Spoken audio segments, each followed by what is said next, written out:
Have you ever sat in a room full of people, maybe at work, a party, or a family gathering, and felt like you're always the one watching from the outside? Like everyone else is somehow playing a different game, one you never got the rules to? What if I told you that the rules do exist, and they've been around for over 2,000 years? What if there was a mindset, a blueprint that could not only help you rise above daily chaos, but actually give you a quiet power to outsmart everyone around you? Without saying a word, you're about to discover the 7 Stoic keys that make you outsmart everybody else. And trust me, these aren't surface-level tips. These are deep, timeless truths that, once understood, will change how you handle conflict, love, work, failure, everything. So if you're tired of overthinking, being manipulated, or always reacting emotionally when others stay calm, hit that subscribe button, give this video a like, and watch till the very end, because this could honestly change your love life, your social life, and the way you show up in the world. Let's begin. Number 1, the power of emotional control. Imagine a Roman general on the battlefield, arrows flying, men screaming, and he stands calm, unmoved. That general was modeled after real Stoics like Marcus Aurelius. Why? Because emotional control is your first key to outsmarting the world. Let me ask you, when was the last time you lost control in front of others? Raised your voice, got defensive, or took something personally? That's when you lost your edge. Because the moment you react emotionally, you've handed the other person the map to your mind. Stoics train themselves to pause before reacting, to feel the emotion, but not let it drive the car. That self-restraint confuses manipulators, diffuses enemies, and earns respect. When you walk into a room and carry calm energy, when someone insults you and you don't flinch, people notice. They don't know why, but they feel your power. Outsmarting others doesn't always mean being louder or quicker. Often it means being the one who stays still when everyone else loses their mind. Number 2, knowing what you can control. There's a story of an archer. He trains every day, sharpens his arrows, practices his aim. But when he releases the arrow, the wind blows, the target shifts, the outcome no longer in his hands. Stoics use this story to remind us of one powerful truth. You are only responsible for your effort, not the result. When you stop obsessing over outcomes, people's opinions, or external events, you gain something rare: freedom from anxiety. Most people stay stuck in life because they're always trying to force the external world to fit their desires. They argue, complain, manipulate. But the one who focuses only on what they can control, their effort, their discipline, their mindset, the person becomes unstoppable, because they're no longer rattled by the things that derail everyone else. Number 3, the power of silence. There's a legend of a Stoic philosopher who was once mocked in public. People threw insults, joked about him, but he stood silently, smiled, and said nothing. Later, one of the hecklers approached him and asked, "Why didn't you defend yourself?" He replied, "Would you argue with a drunk man?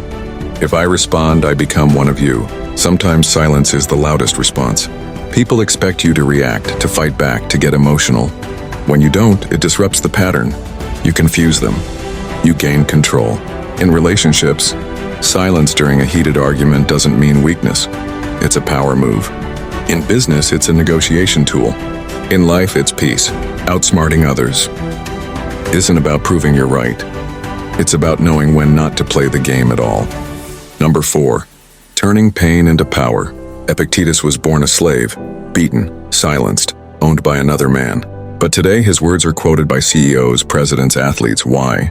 Because he discovered the most valuable Stoic key. Your circumstances don't define you. Your response to them does. Pain is inevitable. Betrayal, heartbreak, loss, they're part of life. Most people use pain as a prison. Stoics use it as a forge. Think of your worst moment. That heartbreak, that rejection, that failure. What if that wasn't a dead end, but a doorway? What if that pain was designed to wake you up?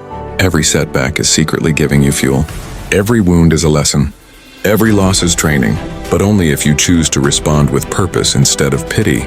That's how Epictetus went from chains to legacy. That's how you outsmart a world that wants you weak. Number 5, practicing voluntary discomfort. Seneca, one of Rome's richest men, would deliberately sleep on the floor once a month, eat plain food, dress in worn-out clothes. Why? To train his mind to detach from luxury, to remind himself, if I lost everything tomorrow, I'd still be me. Most people live in fear. Fear of losing comfort, reputation, money, love. But Stoics do something different. They prepare their minds for loss, not to attract it, but to stop being controlled by it. If you practice discomfort regularly, cold showers, fasting, long walks without distraction, you build something priceless, mental immunity. And when life hits hard, while others panic, you stay grounded. You've already trained for it. You don't outsmart people by being more gifted. You do it by being more resilient. Number 6, living according to virtue. In a world obsessed with results, Stoics care about virtue, character, integrity. They ask one simple question before any action.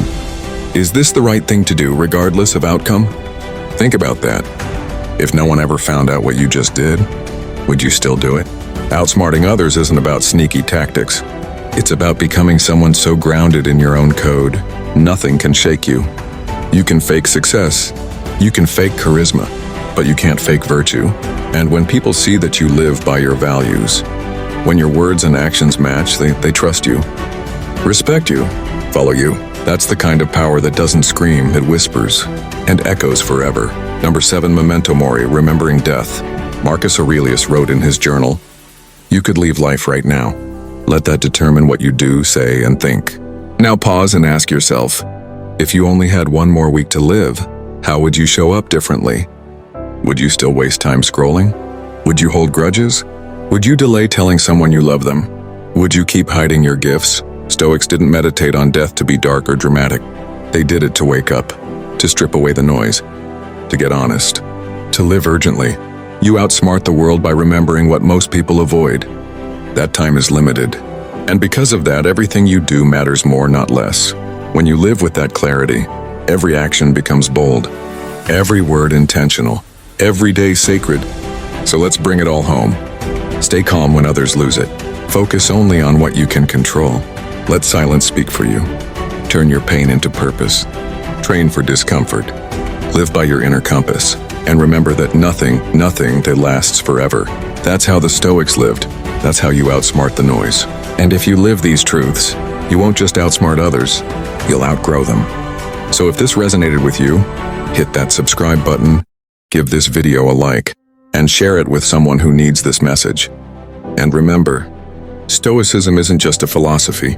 It's a way to live sharper, clearer, and more powerfully in a chaotic world. With that said, thanks for watching, and until next time.